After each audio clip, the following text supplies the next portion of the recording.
Bienvenue dans l'actualité, une demi-heure d'émission en direct pendant laquelle je vous invite à poser toutes vos questions dans le chat sur le site Virage Digital à côté du player, à droite du player.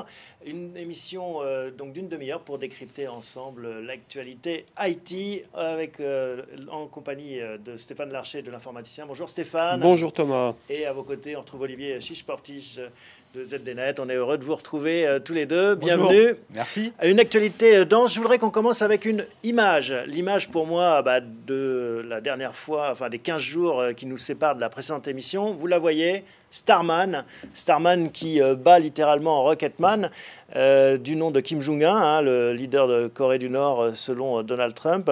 On va voir cette photo, on va rester un peu dessus. Elle est fascinante. Oui, oui. Alors, il y a eu toute une série de tweets autour de ça. Il y en a un, moi, qui m'a fait particulièrement rire, où c'est un tweetos qui dit pour faire disparaître un cadavre, c'est un poil cher, mais c'est plutôt efficace. C'est efficace. Oui, ça c'est sûr. Ça risque d'être difficile d'aller trouver. Non, plus sérieusement, c'est une performance exceptionnelle. On est tous restés scotchés sur les deux boosters qui se sont reposés simultanément. C'est un truc de fou. Ouais, ils ont encore frappé un grand coup. Enfin, SpaceX a encore frappé un grand coup en faisant cette démonstration technologique de force. Ces deux boosters qui atterrissent de manière simultanée, c'est vraiment énorme. Et médiatique, quand on voit cette image, il y a une espèce de poésie aussi qui se dégage. On ne sait pas si on est dans du Kubrick ou dans la réalité. Alors moi, je trouve ça poétique, si tu veux. Moi, je trouve que ça cannibalise un petit peu la prouesse technologique qui a été faite avec les lanceurs. C'est sympa, ça fait du buzz, mais bon, la vraie innovation, enfin la vraie prouesse, c'est les les boosters lanceurs dont parlait qui Stéphane, reviennent. Et surtout, c'est SpaceX qui aujourd'hui va s'affirmer comme un concurrent vraiment colossal vis-à-vis des entreprises qu'on connaît tous, que peut être Arianespace ou même la NASA. Il va falloir compter avec eux maintenant. Colossal, c'est le terme. Alors, autre image ou vidéo, cette fois-ci un petit peu forte, en tout cas que je trouve toujours aussi impressionnante, c'est des images de Boston Dynamics avec une nouvelle innovation. Je vous laisse ça découvrir, je ne vous dis pas ce dont il s'agit. On va regarder.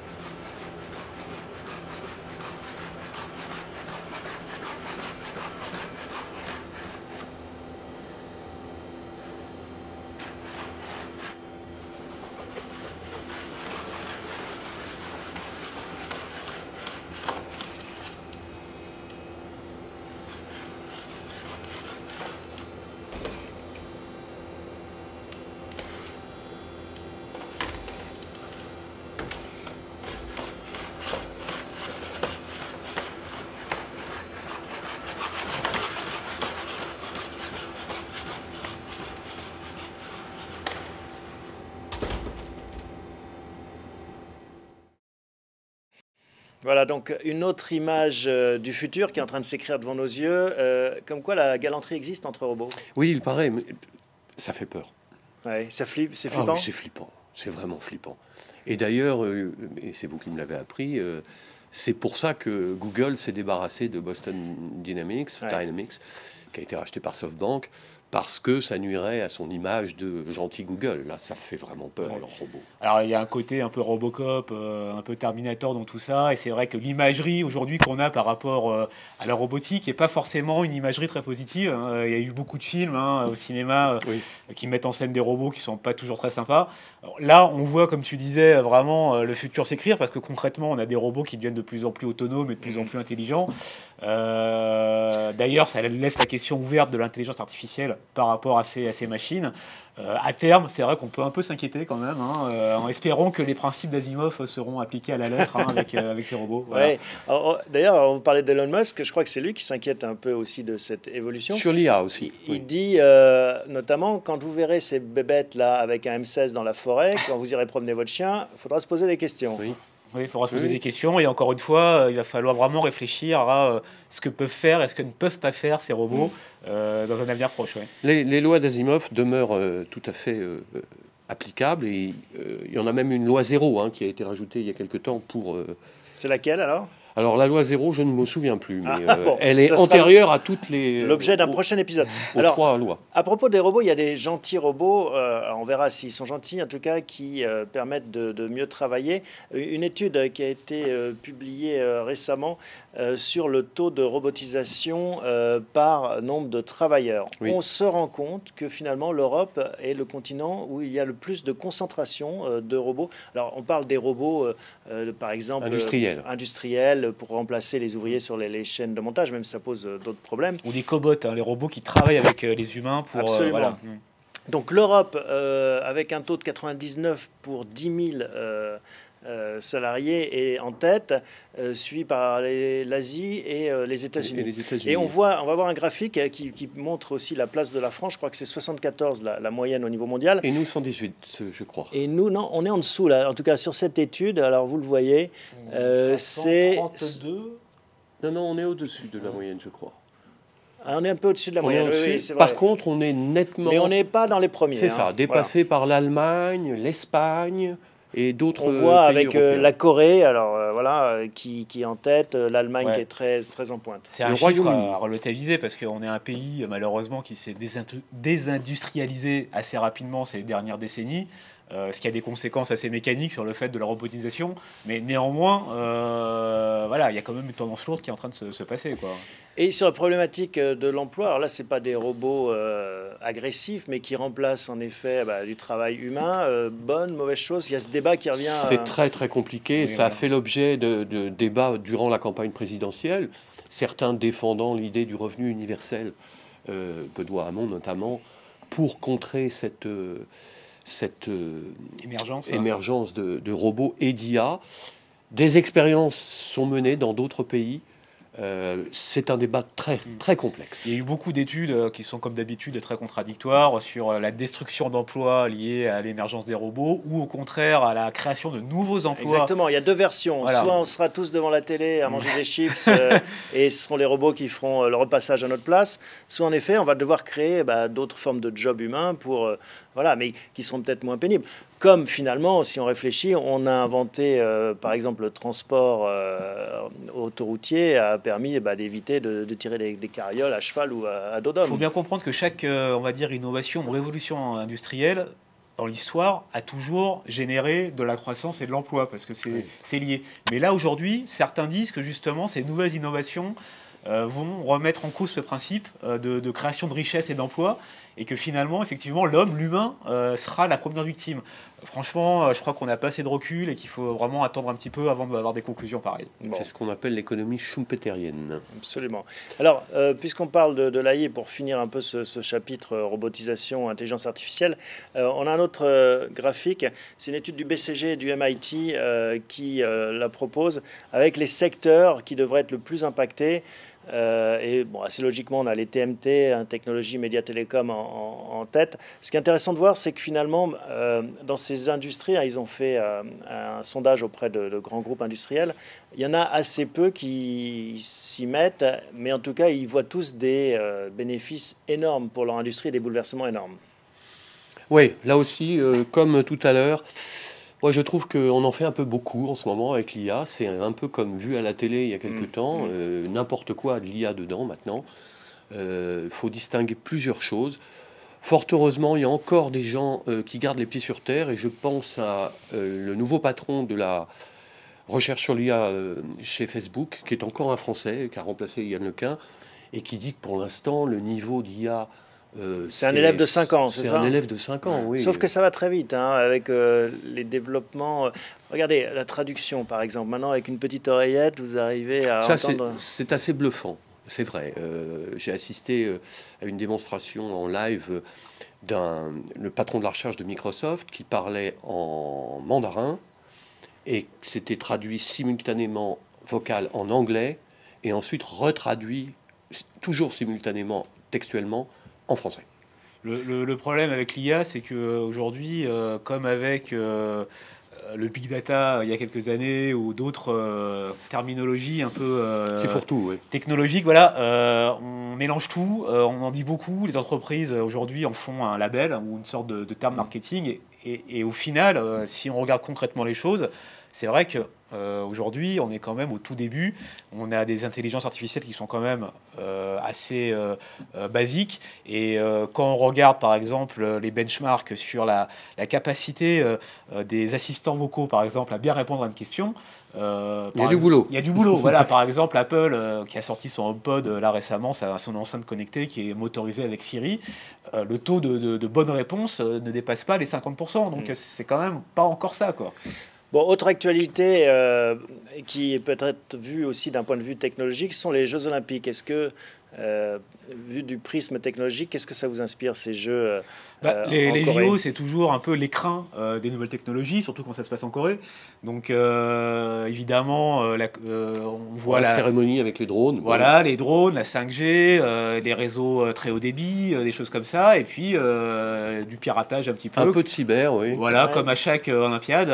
Mais c'est pas les Russes, comme d'habitude. Voilà. Mais oui, cyberattaque quand même. Ouais, cyberattaque quand même. Oui, je pense qu'elle a été bien contenue. C'est Atos qui gère ça. Ouais. Ça a empêché quand même certains visiteurs de rentrer dans les stades, selon le New York Times. C'est pour ça qu'il était un peu vide. Les autorités ont quand même voulu vraiment minimiser cette attaque en disant que voilà, tout avait été sous contrôle et que les failles qui auront été exploitées, ou en tout cas ont été comblées, et en tout cas tout est revenu dans l'ordre. On parle du site officiel qui a été hacké, ainsi que le réseau Wi-Fi du stade olympique. Ça n'a pas duré très longtemps. Et voilà. Et ce qu'on dit en ce moment, les yeux se tournent un peu vers la Russie, qui se serait entre guillemets vengée du fait que ces athlètes n'aient pas été retenus à cause des histoires de dopage. Voilà. Et c'est un peu comme toujours, vitrine donc pour ce que la technologie offre de meilleur, et aussi pour les cyberattaques. Bien sûr. Oui, mais bon, il y a eu bien pire dans d'autres événements. Enfin. Pour le moment. Est-ce que ça permet de montrer le sport d'une nouvelle façon, la réalité augmentée, des choses comme ça? Est-ce qu'on le voit arriver c'est un peu décevant. Enfin, en tout cas, pour le moment, oui, il n'y a pas vraiment très décevant. La réalisation de ce qu'on a vu, bon, alors les conditions météo sont exécrables, mais c'est vrai qu'il n'y a pas... tous ces types, on pourrait les équiper avec des GoPros sur la tête pour avoir d'autres images. En fait, finalement, dans la pratique, on passe notre vie à avoir des salons, des démonstrations, des innovations fortes, bluffantes, et puis dans la réalité, les usages mettent plus de temps. Oui, mais ça dépend. Enfin, je veux dire, tu parlais d'événements sportifs et d'applications technologiques. Moi, je pense à Roland Garros, par exemple, à Paris, le tournoi de tennis, où c'est IBM qui est le grand sponsor technologique. Quand même, depuis quelques années, ils injectent des technologies type justement big data, machine learning, pour vraiment avoir des analyses très fines des matchs et même techniquement des coups, des points, et ça donne des informations quand même assez intéressantes pour utilisées par les joueurs. Voilà, exactement, pour les affamés de technologie et de statistiques. Voilà. En fait, on s'en rend peut-être pas compte, mais vraiment, c'est vrai qu'on a entre un Roland Garros des années 80 et maintenant, ça a beaucoup changé. Alors IBM, c'est une équipe dédiée qui fait les 4 tournois du Grand Chelem, qui se promènent, Australie, Roland Garros, Wimbledon et... il y a pire comme job. Oui, mais c'est une équipe d'une vingtaine de personnes. Ils sont marrants comme tout. Je les ai rencontrés à plusieurs reprises. Ils sont passionnés et passionnés. Voilà. À propos de réalité augmentée, il y a un investissement qui passe pas inaperçu. Axel Springer, un groupe d'édition allemand très important, investi dans Magic Leap. Il faut peut-être rappeler ce que fait Magic Leap et qui est Magic Leap. Qu'est-ce que fait Magic Leap, Stéphane? On n'en sait rien. On n'en sait rien. C'est un mystère absolument phénoménal. Je crois que c'est 3 milliards de dollars qui ont été investis dans cette boîte qui est censée révolutionner la réalité virtuelle, la réalité augmentée. Il s'était fait connaître. Il y avait eu un film dans un gymnase avec une baleine qui apparaissait. Tout. C'est la seule chose qu'on ait vue en fait concrètement, qui n'était pas en plus concrète. Non, c'était un film. Depuis, il y a eu un bout de produit de montrer, mais en c'est fait, tout, quoi. C'est vrai qu'il y a une espèce de boîte noire dans laquelle les plus grands ont investi. Il y a eu des rumeurs comme quoi c'était une arnaque pure et simple. Malgré tout, Axel Springer n'est pas un perdreau de l'année. Ils ont des équipes, ils sont des investisseurs avisés. Oui. J'imagine qu'ils ont vu peut-être un petit coin du voile se soulever. Ils ont peut-être vu des choses qu'on n'a pas vues, c'est clair. Après, il y a beaucoup d'investissements autour de ce projet qui est une arlésienne. Bon, ben voilà. Ça fait 3 ans que ça dure. Ça fait quand même quelques années que ça dure, et ça fait beaucoup rire les journalistes parce que voilà, à chaque mois, chaque trimestre, on a l'info Magic Leap qui ressort. Demain. Voilà, et puis finalement, bon, bah, c'est pour dire que ça va arriver. Donc, en tout cas, restez connectés, on vous tiendra au courant de ce feuilleton, mais ça veut dire qu'il y a quand même une grosse attente autour de la réalité augmentée, malgré tout. Mais je pense qu'il ne faut pas être trop ambitieux là-dessus et regarder ce qui se passe déjà avec, par exemple, ce qu'on peut faire avec les smartphones, avec les nouveaux SDK qui ont été développés par Apple et par Google, qui permettent aujourd'hui d'avoir des applicatifs quand même qui commencent à devenir concrets. De réalité augmentée et il y a des applications B2B justement qui sont multiples. Intel a lancé une nouvelle paire de lunettes apparemment qui est assez intéressante en réalité augmentée. Mais je suis d'accord avec Olivier, c'est vraiment dans le B2B où ça a progressé énormément. Aujourd'hui, et beaucoup de constructeurs sont là-dedans sans qu'on les connaisse forcément. On connaît Samsung, Oculus, HoloLens. Mais les applications B2B, il y a des trucs, notamment pour faire de la maintenance à distance, c'est fascinant. Hein. Epson, par exemple, on ne le sait pas, mais là-dessus. Il y a un autre bras de fer qui est intéressant dans l'actualité, c'est celui entre TF1 et Orange. On plante le décor, TF1 demande à être payé pour diffuser ce qu'il diffuse par ailleurs gratuitement. Orange dit bah non, puisque c'est gratuit ailleurs, pourquoi nous on vous paierait et c'en est au stade où Orange s'apprêterait à débrancher et à faire un écran noir, le signal de TF1. Alors le replay déjà a été débranché. C'est combien d'abonnés, combien de box Orange ? 11 millions je crois. Oui, c'est quand même beaucoup de monde. C'est une part de l'audience non négligeable de TF1. Qui a raison dans ce bras de fer ? Vous êtes de quel côté ? Moi je pense que Orange a un peu raison de gueuler parce que les prétentions de TF1 sont quand même assez élevés. On parle hein, parce que c'est pas officiel de 100 millions d'euros par an. TF1 justifie cette demande en disant oui, mais d'accord, c'est le flux, mais c'est aussi les services premium. Donc il parle du replay, de la catch-up, certaines innovations technologiques TF1. C'est là où Orange dit que c'est pas à la hauteur. Et Orange dit que c'est pas à la hauteur. Donc il y a un bras de fer. Ça serait intéressant qu'il débranche, qu'il y ait cette expérience écran noir pour voir si c'est le distributeur ou si c'est le tuyau ou le contenu qui gagne. Je pense que TF1 joue sur le fait qu'ils ont récupéré 28 matchs de football de la prochaine Coupe du Monde. C'est quand la prochaine Coupe du Monde ? Juin. C'est cette année. C'est demain. C'est demain. Et donc je pense qu'ils jouent là-dessus. Bon, cependant, il y a un vrai souci, c'est que toutes les box Orange, ainsi que les box Free d'ailleurs, parce que Free et CanalSat sont en train de se mêler à ce conflit, peuvent recevoir TF1 via la TNT. Absolument. Il y a des applications comme Molotov TV qui permettent de recevoir TF1 par ce biais, par Internet. Donc, ce que vous dites, je crains que ça soit l'arroseur arrosé. Hein. Ce qui est intéressant, c'est que d'un côté, Orange milite pour que Facebook le paye, et de l'autre côté, un autre producteur de contenu veut qu'Orange le paye. Donc on voit qu'on ne peut pas être plus orthogonal, il y a un grand écart, à l'opposé des positions. Et puis il y a un autre phénomène aussi, et je te laisserai après sur celui que le deuxième effet qui se coule. Mais avant le deuxième effet qui se coule, on voit bien aujourd'hui que sur l'Internet, la publicité est dite programmatique. De plus en plus. Et ça veut dire que vous allez avoir des messages publicitaires en fonction des sites que vous avez visités, etc., de l'ensemble des informations collectées par les sites au travers des cookies. Ce n'est pas encore le cas sur la télé, mais ça va venir très vite. À savoir que j'aurai, moi, spectateur de telle chaîne, une publicité sur tel produit en fonction de mon âge, de mes goûts et de ce que j'ai regardé la veille, et vous n'aurez pas la même. Comme sur le web. Sur le web. Mais ça passe par les box. Ouais. Il faut la puissance de la box, il faut la puissance de l'opérateur derrière. Voilà. Si vous n'avez plus de box, TF1 il ne peut plus faire de publicité programmatique. TF1 a pas mal à perdre dans l'histoire parce qu'effectivement, je l'ai dit, les abonnés Orange, ou en tout cas les abonnés Internet Triple Play constituent une audience de plus en plus forte pour TF1 et Orange parle de 20% quand même, c'est pas rien. Il y a un deuxième effet qui se coule, c'est que Orange a plus ou moins menacé TF1 de réduire ses investissements publicitaire. C'est un gros annonceur pour TF1. Et c'est un très gros annonceur sur les chaînes publiques, enfin sur les chaînes de la télévision hertzienne. Il balance pas mal, donc si Orange réduit ses investissements, ça peut également faire mal. Et ça peut également faire mal à Orange, parce que tu disais, oui, bon, il y a des alternatives, certes, mais tous les foyers ne sont pas connectés à la TNT. C'est vrai. De fait, parce qu'ils ont une box Internet, première chose. Les applications, bon, c'est quand même quelque chose qui s'adresse non pas à des geeks, mais à une certaine population. Qui n'est pas en plus la cible de TF1 Voilà. Majoritairement. Et les abonnés Orange, parce que c'est quand même l'opérateur historique, donc l'opérateur qui couvre un peu les ménages, on va dire, les plus classiques français, ils ont peut-être pas envie de devoir jongler avec leur télécommande pour avoir accès à TF1. Donc les deux ont à perdre dans l'histoire. Donc moi je pense que là c'est vraiment un bras de fer, que chacun attend que l'autre décide de bouger, à moins que ça se règle devant les tribunaux. Ah ben il y a eu un référé. Voilà, puisque TF1 a signé... Pardon, pas un référé, une assignation. Voilà. Un match à suivre, mais qui prouve à quel point on a du mal à se positionner dans la chaîne alimentaire selon qu'on est producteur. Le tuyau ou le contenu. Le tuyau et le contenu, voilà, absolument. Alors à propos de tribunaux, il y en a deux qui se sont trouvés au tribunal, c'est Uber et Google, à propos de la voiture autonome. C'est ça. Et finalement, au bout de 5 jours, ils se sont mis d'accord. Un petit chèque. Constat à l'amiable. Voilà, quelques actions. C'est ça, 0,53 du capital d'Uber. Voilà, c'est-à-dire 250 millions de dollars d'actions. Les excuses officielles de la part de Uber, comme quoi ils avaient déconné. Et Waymo qui va inspecter le code. Voilà. En même temps, ça prouve que le système judiciaire, c'est la beauté américaine. Ça évite de perdre du temps en frais d'avocat, en procès. Aux États-Unis, tout se règle devant les tribunaux, mais tout se règle à l'amiable, finalement. Donc, on fait un chèque et tout ça. Alors, le nouveau patron, qui a un nom imprononçable, mais Dara Khosrowshahi, quelque chose comme ça, vraiment j'ai beaucoup de mal, semble être très bon.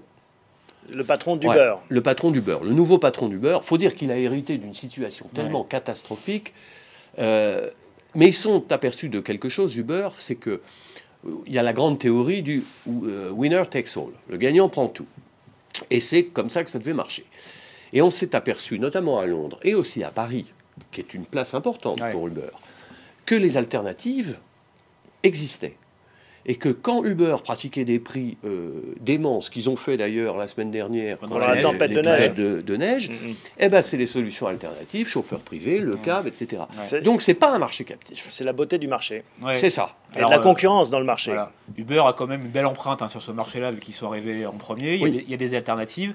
Mais Uber, aujourd'hui, comme tu le disais, doit se battre avec la régulation dans certains pays européens, notamment en Angleterre, en France, salariés, pas salariés, quelles règles, quelles régulations. Et puis, il y a aussi cette histoire aussi qui leur colle un peu à la peau, qui est les problèmes un peu internes, où il y a eu beaucoup de plaintes pour harcèlement, harcèlement moral, harcèlement sexuel. Ça a coûté la place au PDG. Donc, Uber, en ce moment, ils sont dans une passe un peu compliquée. C'est compliqué. Voilà. Mais ils sont trop gros.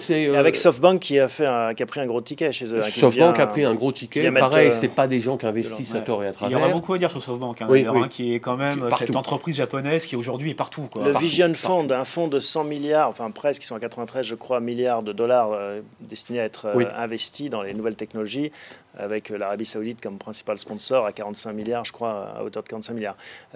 On pourrait en reparler, on en reparlera, on n'a pas le temps là de rentrer dans le détail, parce qu'il y a encore deux sujets sur lesquels j'aimerais vos commentaires. Twitter qui fait les premiers bénéfices de son histoire. Ouais, c'est Alléluia, pour Twitter, parce que bon, ça fait quand même, je sais pas depuis combien de temps existe Twitter, plus de 10 ans ou un peu moins de 10 ans. C'est ça, oui. Ils n'ont jamais fait le moindre cents de bénéfices. Quand même assez paradoxal. Aujourd'hui, ils y arrivent. Ils y arrivent parce qu'ils ont fait quand même un plan d'économie assez sévère, d'une part, et d'autre part, ils ont quand même beaucoup transformé Twitter dans un outil qui est plus abordable pour le grand public, avec beaucoup de features qui rappellent malheureusement d'autres réseaux sociaux. Le fait d'avoir rallongé les tweets, par exemple. Ça vous plaît, Twitter? Vous l'utilisez? Moi, pas beaucoup. Pareil, je trouve que on l'utilise sur le média, mais à titre personnel, c'est un peu touffu. On a du mal à. C'était une source d'infos. Ça a été longtemps une source d'infos. C'est encore une source d'infos. Le problème, c'est que ça se transforme beaucoup en déversoir. C'est-à-dire qu'aujourd'hui, c'est la modération n'est pas très bonne. Voilà, c'est comme le réceptacle d'une certaine forme de haine et de vagues sans fin de haine, quand même, faut le dire, de polémiques, d'invectives, de trolls. Sans contrôle, et comme disait Stéphane, ça perd un peu de son intérêt. On va finir avec le World Mobile Congress qui aura lieu à Barcelone dans un peu moins de 15 jours maintenant. Est-ce que vous allez y aller, messieurs? Moi, on envoie quelqu'un de l'équipe, mais c'est pas moi qui y vais.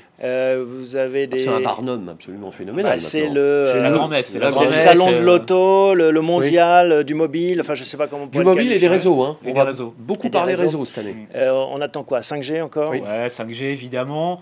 On attend le S9 de Samsung, qui est un peu la référence un peu haut de gamme, qui donne un peu la lignée. Et puis tous les clones, hein, les clones, voilà. Et on attend aussi un peu d'innovation en termes de design. C'est vrai qu'on entend beaucoup parler des écrans flexibles, des écrans pliables. Ça donne des idées. On pourrait enfin imaginer des smartphones qui se démarquent un peu les uns des autres, parce qu'aujourd'hui, force est de constater quand même qu'entre un iPhone, un Huawei et un Samsung, il n'y a pas une grosse différence. C'est les mêmes trucs, quoi. Donc on attend vraiment ça, et on l'attend depuis longtemps quand même. Et parce qu'à part les tailles d'écran, voilà. plus de pixels, alors effectivement un peu d'IA, soi-disant, avec des coprocesseurs dédiés, c'est Huawei qui a proposé ça. Ou des capteurs photo de plus en plus puissants, de plus en plus nombreux. On parle de 5 capteurs photo sur un téléphone. Ça reste... Il y a une dimension qui pourrait se développer, c'est le paiement, notamment. De plus en plus, son portefeuille et son téléphone fusionnent. Alors, il y a Apple Pay, mais Orange s'y met aussi. Orange Cash, Apple Pay. Alors, moi, j'émettrais juste une nuance en ce qui concerne la France en tant que telle. En France, le paiement depuis un smartphone, ça marche pas des masses. Pourquoi ? Parce que y a la carte bleue, enfin la carte de débit sans NFC. Contact. Voilà, et ça, c'est un carton. Les Français se sont vraiment appropriés c'est génial, ce geste éviter de poser la carte. Oui, surtout qu'elle est maintenant un peu plus sécurisée, parce qu'au début, c'était un gruyère plein de trous. Hein. Et ça impacte un petit peu les Apple Pay et compagnie, en tout cas sur le marché français. Ailleurs, ça commence à bien émerger. Ce que ça veut dire, enfin, il n'y a plus qu'un petit chaînon manquant pour que les deux fusionnent. Je pourrais payer aussi bien avec mon téléphone qu'avec ma carte. C'est le principe. Mais en fait, les Français sont très amoureux, très fidèles à leur carte bleue, et ils préfèrent visiblement l'utiliser que le téléphone. Et puis, faut pas oublier quand même que Apple Pay, pour prendre que Apple Pay comme exemple en France, a beaucoup de mal quand même à convaincre les banques d'accepter ces conditions quand même. Hein. Par exemple, la Société Générale, ça fait quoi ? Ça fait 2 ans qu'ils sont en négociation. Ça devrait arriver à la fin de l'année. Apple est très exigeant, très gourmand. Comme chaque fois. Et voilà. Ça se développe beaucoup. Ça peut changer. Hein. En Chine, WeChat Pay ou Alibaba ou Alipay, je crois.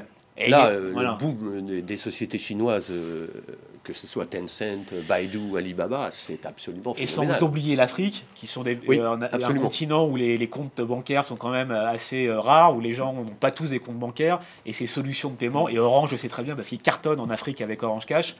Là, c'est un vrai appui. Quoi. Mais en effet, mesurer peut-être les mètres carrés chinois à Barcelone, c'est un signal aussi intéressant. La taille des stands. Comme la French Tech à Las Vegas. C'est ça, voilà. Et quand on va à Barcelone, généralement, quand on va au stade Huawei, le stand Huawei, c'est plusieurs étages. Hein. Et ça fait Huawei. Oui, voilà. C'est un effet Huawei. Ouais. Ok, merci messieurs. Merci Thomas. Merci à toi. De nous avoir commenté et décrypté cette actualité IT qui est riche comme vous le voyez. On se retrouve dans 15 jours pour un nouvel épisode d'actualité.